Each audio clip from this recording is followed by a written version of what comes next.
is fuel for your body, your mind, and definitely your sport. But let's face it, nutrition is confusing, and the expectations on girls and women to be thin and have a six-pack are exhausting. If you've ever been frustrated with your body, confused about nutrition, obsessed with eating healthy, or guilty when you don't, underate, overate, or overtrained, and overwhelmed with all the pressure, then this podcast is for you. Nutrition can be easy. You can take control of it, but it might start with letting go of control by asking for help and making a change. I'm Lindsey Elizabeth Cortes, sports dietitian and owner of Rise Up Nutrition, where I empower female athletes to overcome nutrition concerns and perform at their highest level, to stop being confused by all the mixed or harmful messages, and finally have confidence in your body as a fierce, fit, and fueled female athlete. All right, fans and listeners, welcome back to another episode of the Female Athlete Nutrition Podcast. I'm your host and sports dietitian, Lindsey Elizabeth Cortes. I'm here today with another sports dietitian and eating disorder specialist and supervisor, Becca McConville.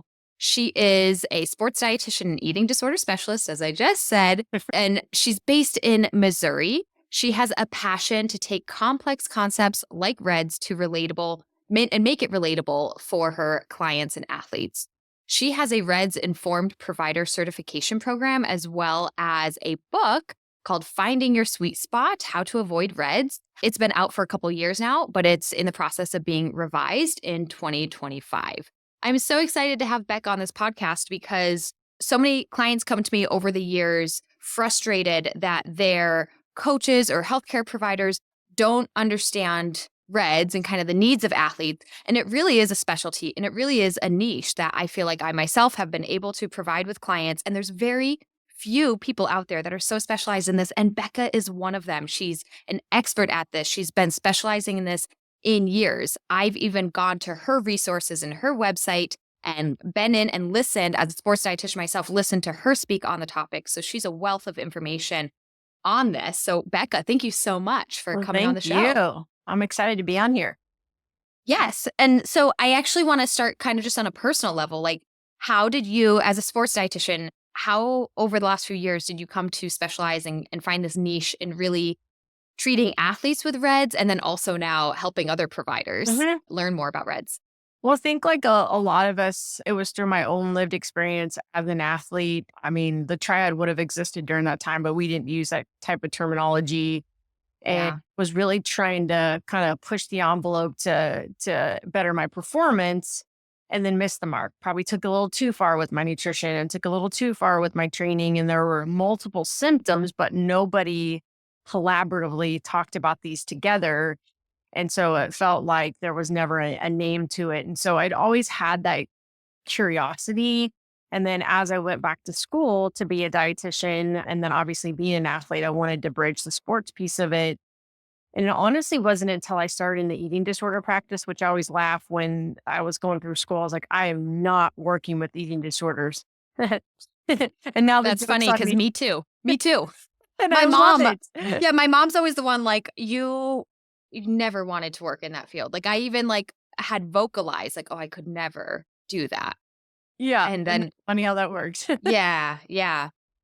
So one of the founders of the practice I was joining, she's like, well, we really think that you could be somebody who specializes in athletes with eating disorders. And I kind of, again, laughed at her. I was like, well, but I need to pay my bills. Like I need enough work.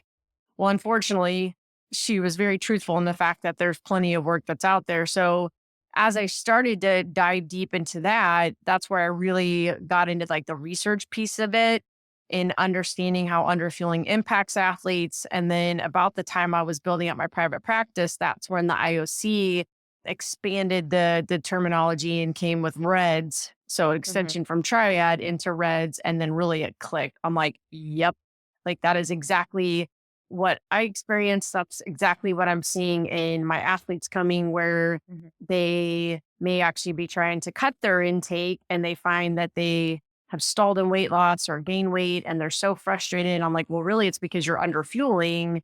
And from there, you just have that natural curiosity where it doesn't feel like work. I couldn't get enough of the knowledge, and then being able to take something so complex and using it in their own narrative, kind of unfolding the story of how that came about, just clicked with them. And so from there, that's where I decided to write the book, and kind of the rest is Yeah. history.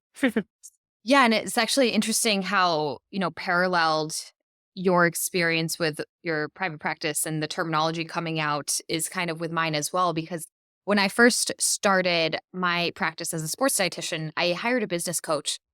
And I remember explaining like, well, I'm helping athletes, but it's more than just performance. Like we're fixing, some issues with like, and I couldn't describe it. And I remember the business coach being like, eating disorders. I'm like, well, maybe, but maybe not. And they're like, well, what do you mean? I'm like, well, maybe disordered eating. And my business coach, who didn't have a nutrition background, was like, well, how is that different? And I'm like, it is, and it was so hard to explain. Mhm. And then kind of the terminology of REDS came out in, I think, 2014 by the Mhm. International Olympic Committee. And that kind of did put a name to something that as a practitioner and similar to you as well as an athlete myself, like we knew it existed. We just didn't have a name for it. Right. And it really did provide, it opened the door not only for research, but also just for like, now we have a name for it. And now we can kind of figure out steps to unpacking what caused it and therefore how to fix it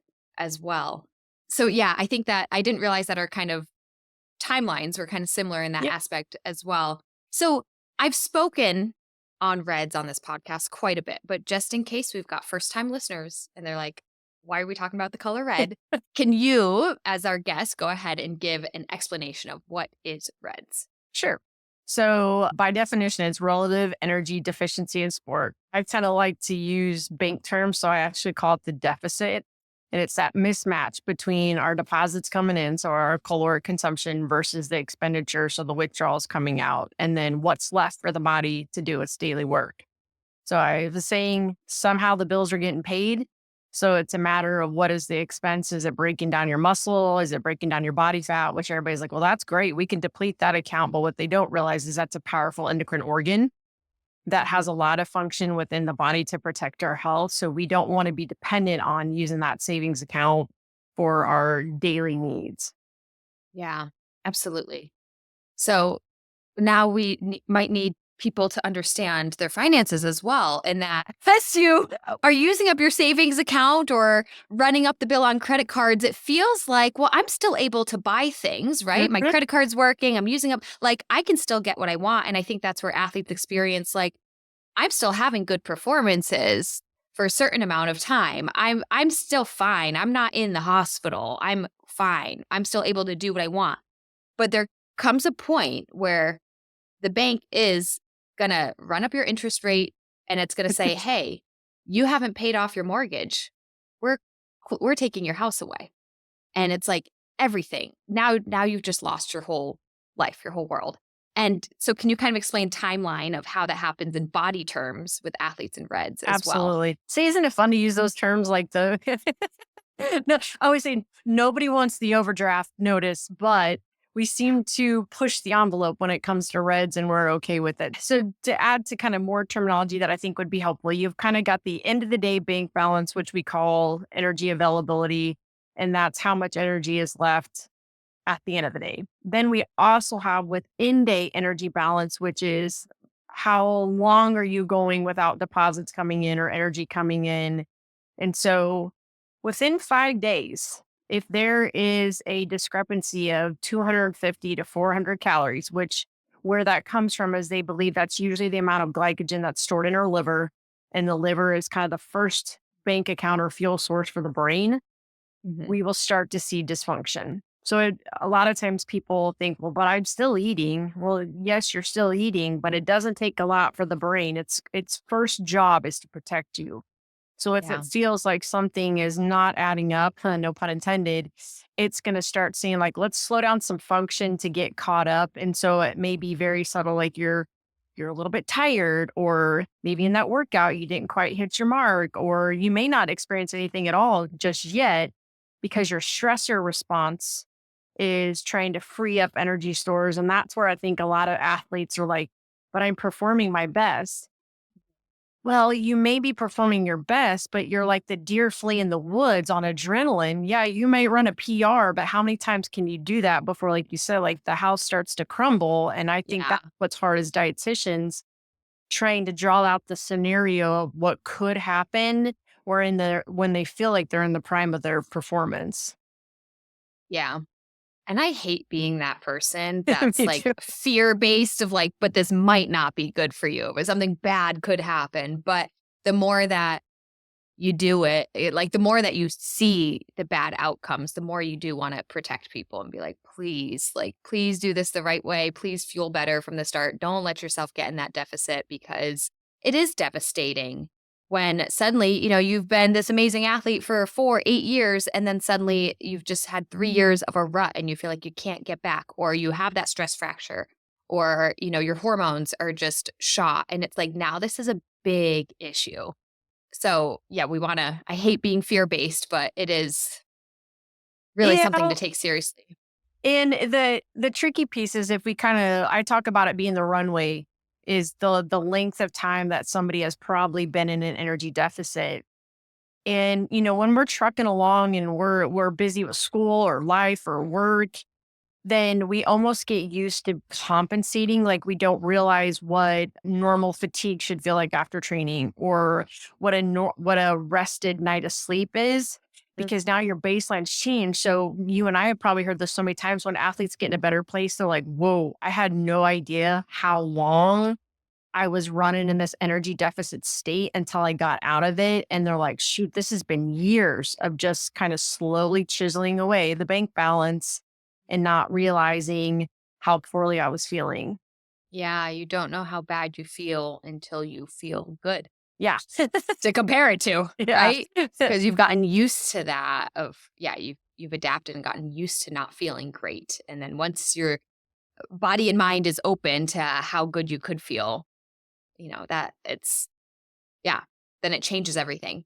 Right. So, one thing, again, for people who are knowledgeable about Reds, who have listened to past episodes, and just so far in this conversation, we've kind of mentioned, oh, you are, in a deficit. You're not eating enough compared to your needs.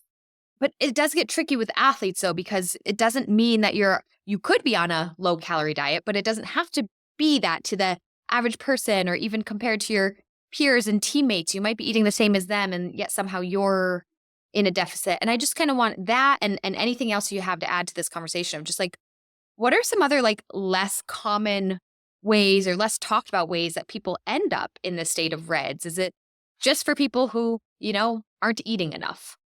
Sure. So, I mean, one thing, especially I see when our college athletes first start, is the amount of like unstructured activity. So they're walking on campus, or they're cleaning their house at home, or they kind of just, they may only wear their watches when they're training, but yet they're running around all day. And so I kind of look for, not only do I do a 24-hour nutrition recall, I also do an activity recall for, I mean, they have a term for it, NEAT, which is like non-exercise active thermogenesis. It's some kind of a mouthful. And I label that the sneaky peats, the things that we don't really account for, or as some people joke, like the Starbucks run every day. Yeah. That they forget that is a part of that. The other piece is nutritional things that take up space and don't pay rent. And that's like your high fiber foods that get in the stomach, which is great because that usually means that we're eating lots of fruits and vegetables. But there is a line where, if that is making you stay fuller longer and it's keeping you from getting your calories in, then that's probably an eating pattern that's not being supportive. And unfortunately, we know there is no upper threshold of fiber recommendation. There's only a minimum. So Yeah. then our athlete's mindset is like, well, hey, if a little bit's good, then a lot's even better. So let's just load up our plates with lots of high fiber roughage items. And then that ends up working against them. Right. Yeah. So that not like activity that you're not necessarily even counting towards exercise or activity, just living your life. So I see this, yes, in the college population. They're walking around campus so much, just being social, just being on your feet, social life clubs, things Yeah. like that, like social clubs, or even maybe going to the club now that I say that out loud. Yeah. Actually, That no dance would joke, make my Becca. calf tired. Yeah, no joke. I was thinking about this the other day because I was on the Peloton myself and I was like jamming out to the music. And I was like, man, it's because I don't go dancing on Friday nights anymore that like I'm like dancing in my head on the bike. But then it got me thinking, I was like, I can't believe that as a student athlete back in college, I trained 6 days a week, like 4 hours a day. And then I also went out dancing on Saturday nights, like on my feet for 3 hours and like lots of squats on the dance floor. Laughing about it, but I'm like, how I must have been exhausted. Yeah, that was a lot of activity. And dehydrate. We don't stop to hydrate when we're out dancing. You don't want to lose No. your shot. Yeah. Yeah.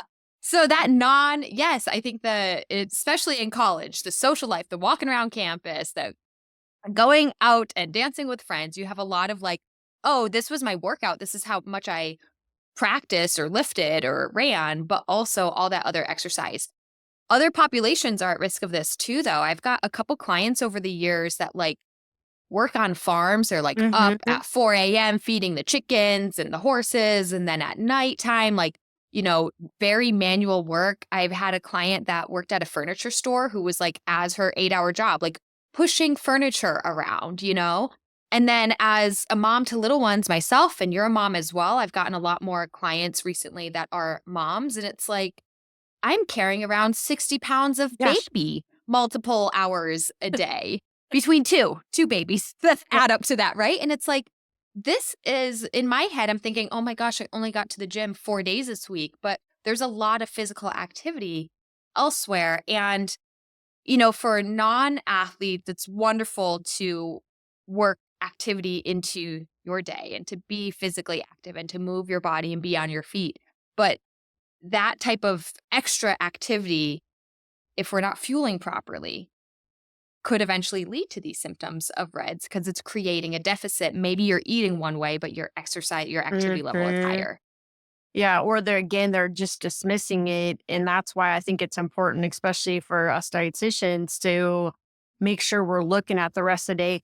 I had one that she was running marathons all the time, but she was a chemist brewer.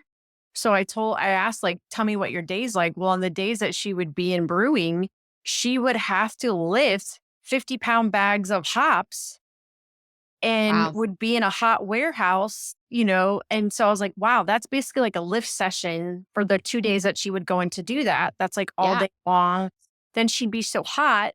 So we had to get creative where she would actually go have her snacks and her smoothies in the cooler to Yeah. cool off, take a break, eat, and then go back out and do her work. So that was probably one of my most creative ones. But I was like, if you don't stop and take the time to ask them what their life is like outside of their sport, then you Mhm. don't get the whole picture. Absolutely. Yeah. Yeah. So that's yeah, a less talked about reason for REDS. It's not always just, oh, I'm not eating enough. It's sometimes Right. I'm adding up these exercise pieces that I'm not even aware of or I'm not validating. Because that's another thing with athletes tend to think if it's not this super hard workout, then it Then it doesn't doesn't count. count. Yeah. And it does. Yeah, absolutely. Okay. So you and I help clients with RED. So if this is a problem, if our body is suffering because of this deficit, then you and I as practitioners are like, well, we need to work to fix that. We need to minimize the gap, make sure that our body does have enough energy available to perform in sport and life so that we're not seeing these metabolic and physiological disruptions. But just in the fall in 2024, some wonderful researchers, very knowledgeable in the field of nutrition, published a paper that was titled, Does Relative Energy Deficiency in Sport Syndrome Exist? Does REDS exist? And I dove into this paper, and there were, I think I'll start with my viewpoint of, I think the title was a really catchy one. And it worked. Clickbait. Yep, it made Yep. me read it because it's like, over the past, I guess we're going on 10 years now. We're talking about reds, reds, reds. And then suddenly somebody's like, does it even exist? Is this even real? And, as a practitioner, I was like angry. I'm going to click this. I'm going to read it. Of course it's real. I work with it all the time. But it didn't, in my viewpoint, when I read it all, it wasn't saying that it's not real. It just was kind of challenging that we've had 10 years of research, and it was challenging a few concepts in there. So I would love to hear, like, what are your overarching takeaways from that paper? And then we can dive into little subtopics too. Yeah. Well, I'll start with the positives that came out of that. I think I appreciate it had like a athlete health readiness checklist or like assessment. And so it does bring back the fact that REDS is associated with health outcomes, right? Like menstrual health, our blood work, growth for adolescent athletes. So I appreciated that.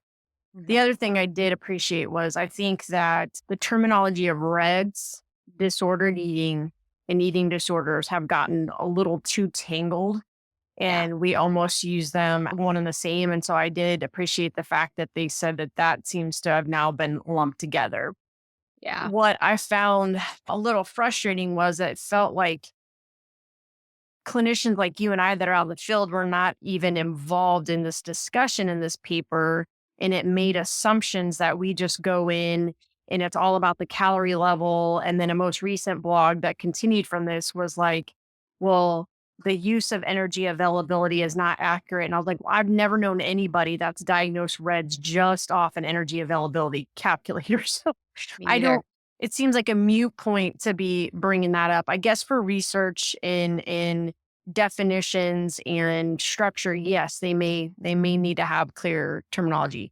My biggest fear from that was for those that are struggling, specifically might be struggling also with an eating disorder, they're going to be like, well, but see, REDS doesn't exist. So I wasn't underfueling. It had to be something else.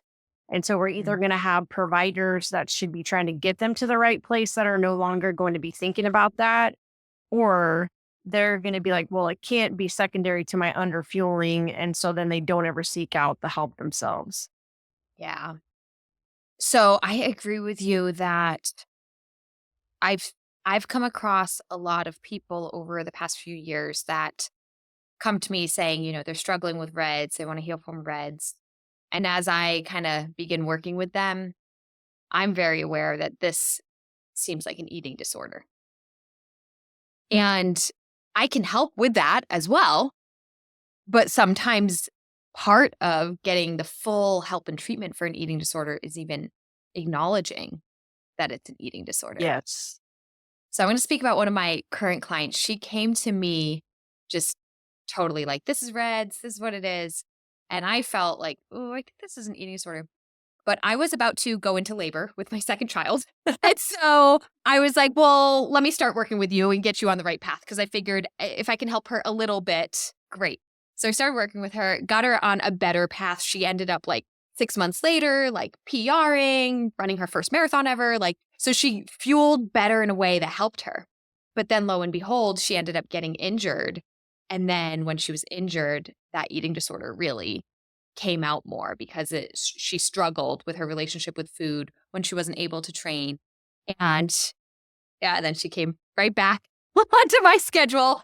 And finally, we were able to have that discussion. So I think one thing I will say is that for some people, maybe REDS is, I shouldn't say it's less intimidating because it's still a big deal health-wise, but it might be the stigmas that are unfortunately associated with eating disorders. Maybe REDS is a little bit less stigmatized right now. It's a newer term and things like that. And so, and you and I just said it can easily happen to a new college athlete, So in some ways it might open the door for some people to at least get some help. But at the end of the day, if this is an eating disorder that's really driving things, like that needs to be treated and worked through, especially from the psychological aspect. Because if we're just treating REDS and we say, okay, well, then we need to take a rest day. We need to fuel more here. We need to eat more carbs. We need to increase nutrient timing. And if there's something else like psychologically or mentally holding you back from doing that, then you're not going to be able to heal from REDS. And that's because we need to heal from an eating disorder.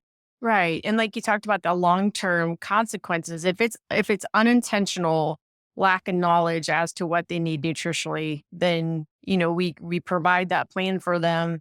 They correct the REDS and they go on. If Yeah. we know there is this like psychological component and they keep having these repeat episodes of reds, that's time that their health has been under stress, whether it's bone, heart health, mental health, right? And so that's where I think there needs to be some clear screening methodology. So maybe everybody should be sent for some sort of screening with a mental health specialist, because we owe it to them to get the level of care that they need, regardless if the diagnosis makes them uncomfortable, right? Like I always say, Right. I don't treat diagnoses, I treat people. But if you do meet these criteria, we do send them to doctors more. We are more thorough with blood work. We do get DEXAs more often when we are dealing with an eating disorder versus Yeah. REDS. And I think Right. that's where they need to understand, like, oh, now I get it, because there's probably been more detriment to my body because Yeah. of having this long-standing issue. Absolutely. You said what did you say? That made me think. Oh, you don't treat the diagnosis. You treat I forget exactly what your words were, but The person. the Yeah. person. Yeah. Yeah. You don't treat a diagnosis, we treat the person and therefore all their symptoms. And I think this was another, like, when I was reading the article, Is Reds Real? Like, I agreed with what they were saying, but I was also like, duh, because yeah, I've never just said, oh, your energy availability is this based off this one calculation. Therefore, this is what you have. This is how we treat. I'm like, oh, you're having GI issues. Oh, you're struggling sleeping. Oh, you're really stressed with your home life. I'm looking at the whole picture of the human being and what things affect their health. And yeah, there's a lot of things beyond just calories. So I've always taken that approach as a practitioner. I believe you have as well. And all of those things can contribute to reds or also could be independent Mhm. issues. And I think that's what the paper was getting at was like, like let's use sleep as the example. It was like, well, they just might need to improve their sleep. That might not have anything to do with reds. And it's like, yeah, I know that. So we're going to do both though. We're going to work on, nutrition, Yeah. fueling, training, and sleep habits. We're going to do it all at the same time. It's like, so I thought the paper was good in that it was reminding providers of all the other things that affect your health. Sleep is affecting your health more, not just energy intake, but it's like, both can be happening at the same time too. But it just kind of for me was one of those like, yeah, I'm already doing that, like as a provider. Well, and so many times in the articles that'll say REDS is a diagnosis of exclusion. So that means we're not looking at one item that's included. We're looking holistically. And I mean, I actually use it as a great platform. I was like, yeah, this is exactly why I created my course, so that Yeah. athlete providers are aware of how all these symptoms, like the domino cascade, if one's leaning on the other, how does that impact each other? And then how can that contribute to a low energy available state, and vice versa? Like, how do we make sure those systems stay in check during a season so an athlete doesn't get reds as well? Yeah, absolutely. Yeah. So I think that's huge to always look at things holistically and keeping in mind as a provider and as an athlete yourself, like, these things might be independently affecting your health or it's all the systems working together.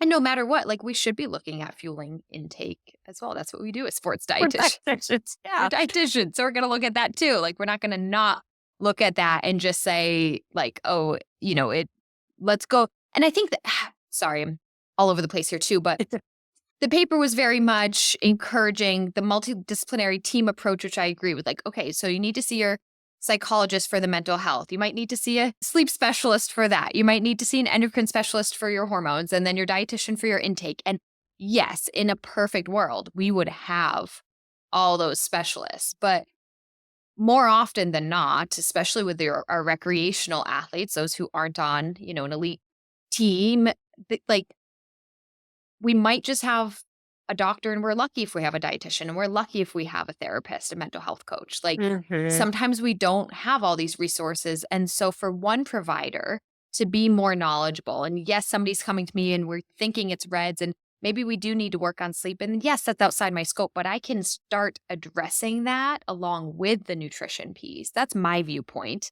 And then when it gets to the point of, oh, we need a specialist, like we'll work on that and refer out for sure. But I think that it's important I believe it's important for providers to understand like all the symptoms that can be involved. And like, I say this for physical therapists too. Like, they're not a dietitian, but they should have some general knowledge about health so that they can have positive conversations about nutrition with their clients and then refer out when needed, when it's outside their scope. Is Right. that making sense to you? Oh, My viewpoint that's there. why I love having Okay. physical therapists within the course because to me, they're like the gateway. A lot of times, athletes, if they're coming in with repeat injuries, or if you hear them saying, like, oh, I cut back my intake because I'm injured, I'm fearful of weight gain. Well, that's going to, one, hinder the recovery, but two, that's REDS that's going on there. So it's really interesting to hear and see how our other providers are seeing it. Same thing with mental health specialists, where somebody might be coming in to be seen for depression and explaining to them how, in an underfueled brain, neurotransmitters require fuel.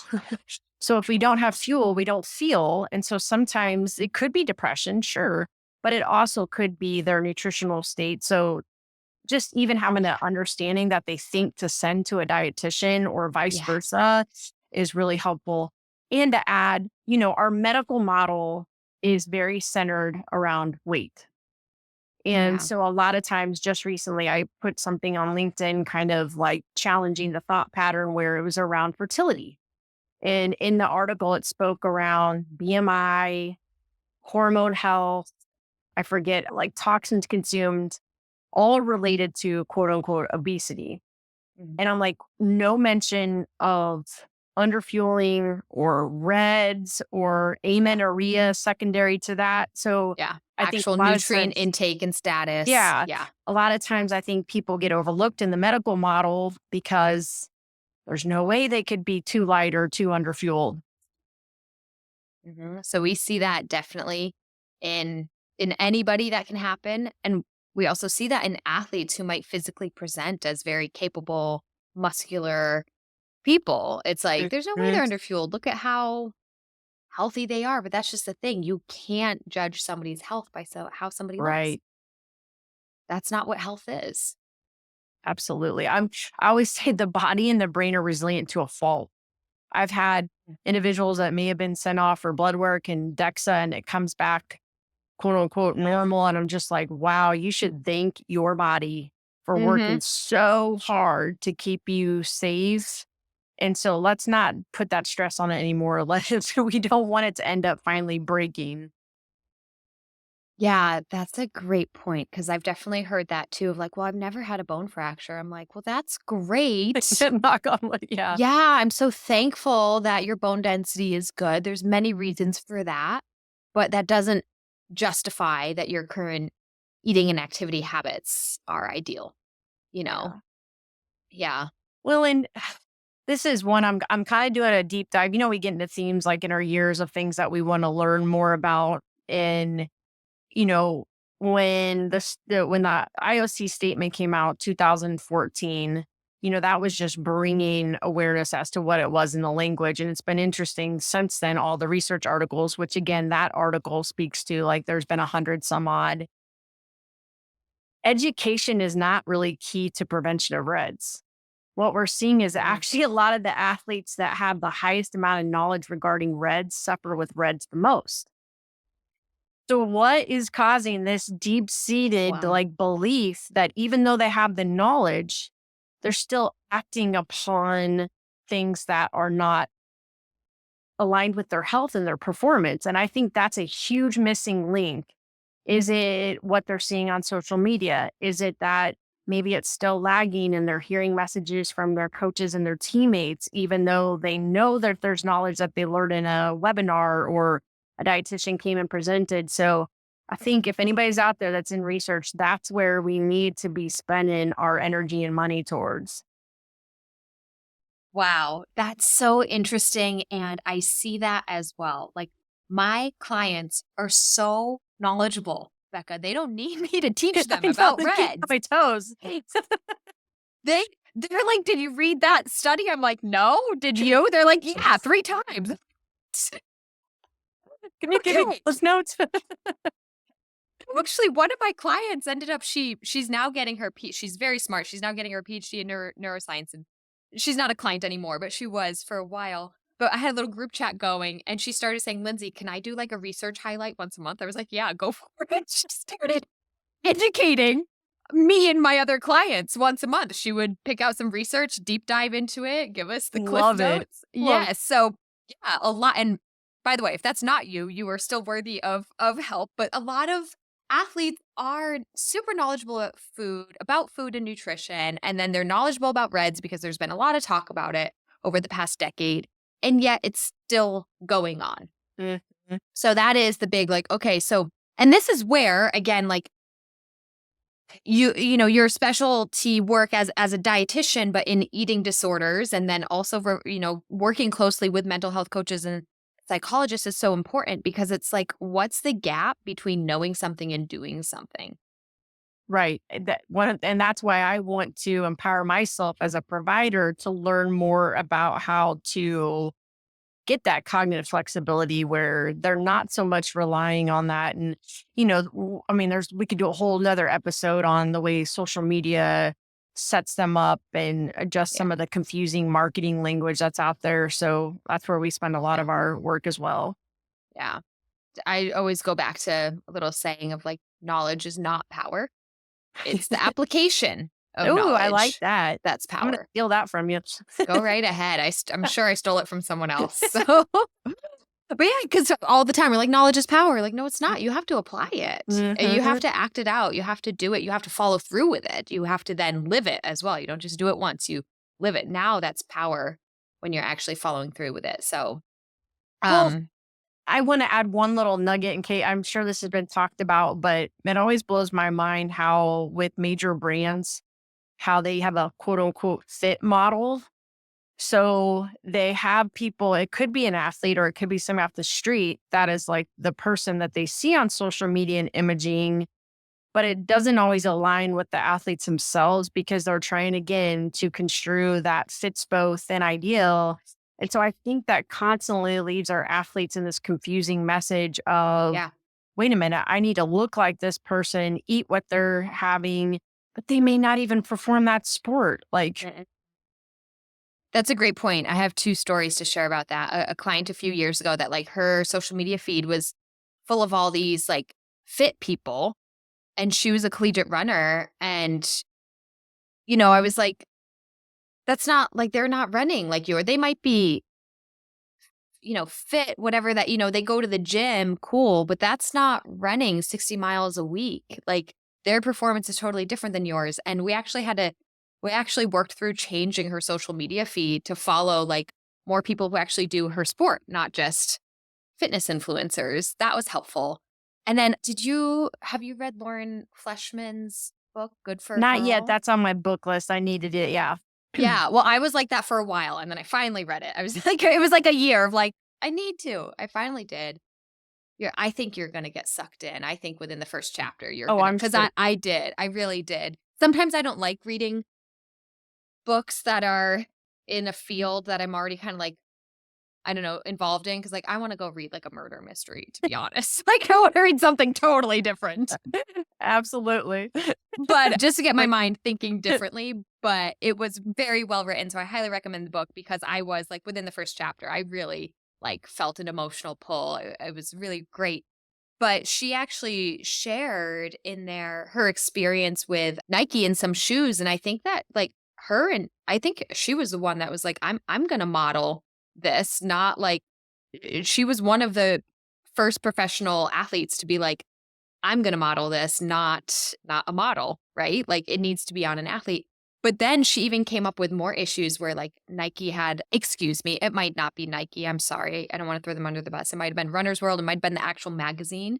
I was doing it, read the book to find out. But the magazine was like, "Well, you have to wear spandex if you're gonna be on the cover of the magazine." And she was like, "I don't train in spandex." And they're like, "That's our policy. You have to be wearing spandex. They have to be like 4-inch spandex." And she was like, "I'm a professional runner. We're trying to show off like shoes for runners. I don't run in spandex." So, and she like stood her ground on that one. And it was a big deal.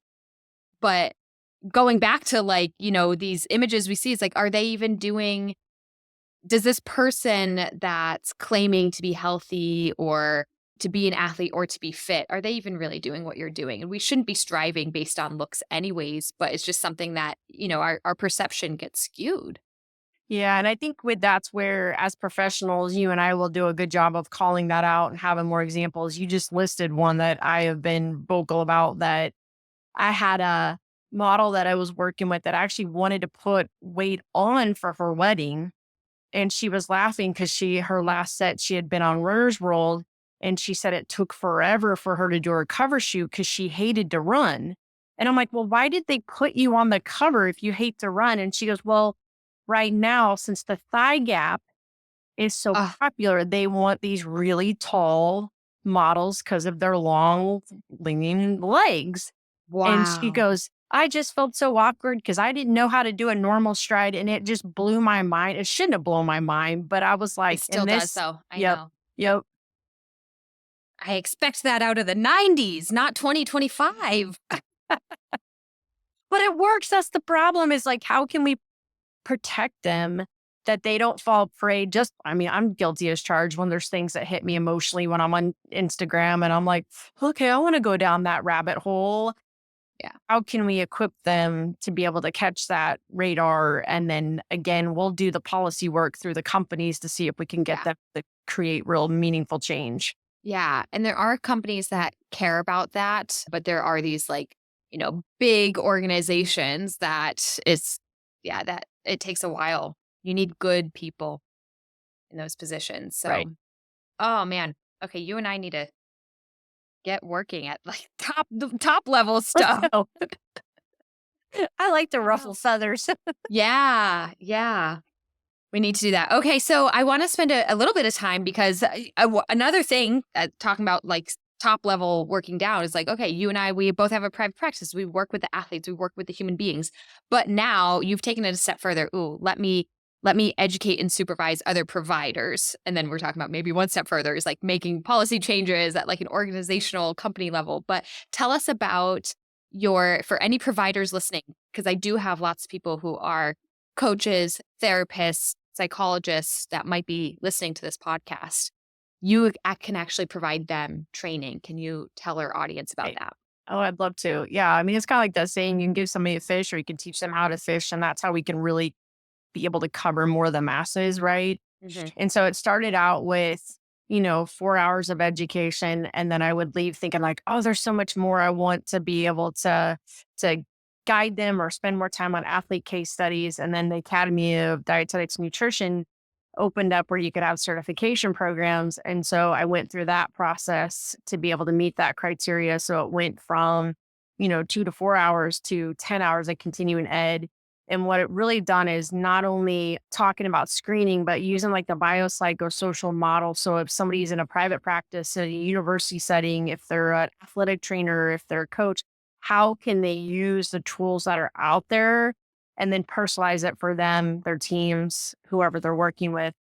Then Hmm. we spend quite a bit deep diving into how is the GI tract affected by stress and nutrition and underfueling. And then we kind of go head to toe. We talk about overtraining and some of the overlap, and again, kind of confusing terminology that's used there. Hmm. And then we wrap up with more preventative, like how can you create programming to help your athletes? How can we, once they've recovered reds, be able to stay in I said, take them from red to fed. How do we keep them fed, Yeah. moving forward to their next season? And the thing that really was cool was the community that's came out of it, where now providers are helping other providers as resources. They're creating like grassroots education for coaches. So once that took off, then I was like, all right, I'm hooked. I love being able to continue to teach these clinicians. I've Yeah. now been able to serve as an expert on an advisory board for Unify Health, which is an app that's going to streamline medical records, but it's also going to have like red screening questions within this app that could be used in a college setting, professional. It could be actually eventually used in a primary care. So I'll be really excited to see how that unfolds. Yeah, that's amazing. That's really cool about the app and kind of using it in different settings. And Yeah. yeah, so this course that you do for other providers, like is it a course? group Zoom calls? Like, how many weeks is it? What can Mhm. somebody expect if they're interested Yeah. in doing this? So it's 7 to 8 weeks. Sometimes it'll depend. Like I think my next one probably is going to fall during spring break. So we might miss that. So it's usually 7 or 8 weeks in duration and 90-minute modules with two 60-minute Q&A. They're live, but they're also recorded and then they're put on a platform that they can either rewatch or if they've missed it. We Yeah. have a community that's on there where we post questions or resources. For those that take the advanced, I have an ebook that's full of like assessment tools, handouts they can use with their athletes. And then they also get access to a REDS Research Rabbit, which is folders of REDS literature that over the years I've saved. And so they'll have every time I read an article, it gets uploaded to that and they'll be able to continually use that. That's great to always have those resources. Yeah.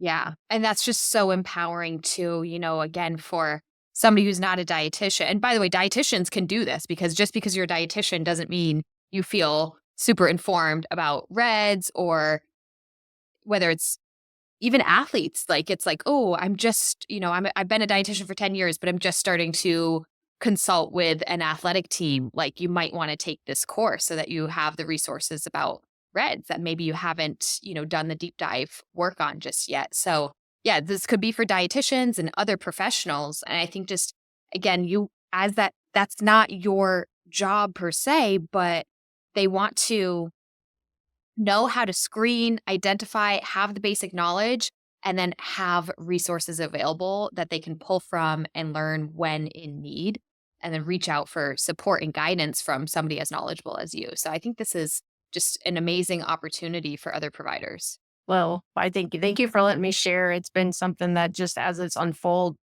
a lot of times when you leave work, you're tired. When I get done with my courses I teach, I'm like so jazzed and full of energy. So that's when you know that's what you're called to do, right? Totally. Absolutely. Yeah. Well, Becca, I will link resources in the show notes for your social media sites, your website, and links to sign up for this course, which I'm assuming since it's 8 weeks long, like you do it a couple times a year. Yes, two Yeah. to three times a year. Mhm. Yeah. So, you people need to sign up and, register for it for when you're going to do it. So Thank yeah, we'll include all that in the show notes. Well, before I let you go, I have a few final fun questions. Are you ready? I guess. You're like, the whole thing's been fun, but Yeah. Becca, if there's one food you could eat every single day for the rest of your life and never get sick of it, what would that be? Oh, see, you had to put me on this. There's so many. Since I was a kid, I have always loved York peppermint patties. I still love them. I get them They're for so every good. so that's probably it. I used to keep that. I'd always have one in my backpack. Everybody would rate it at school. So That's so funny. Those are a really, I feel like, underrated candy. Like, they're not popular, like a Snickers no, it's bar so is. refreshing. You got the So chocolate, you good. got the mint creaminess. You can dip it in your coffee. Like, So good. That's a good one. I agree with you there. Okay, what is your favorite sport to participate in yourself?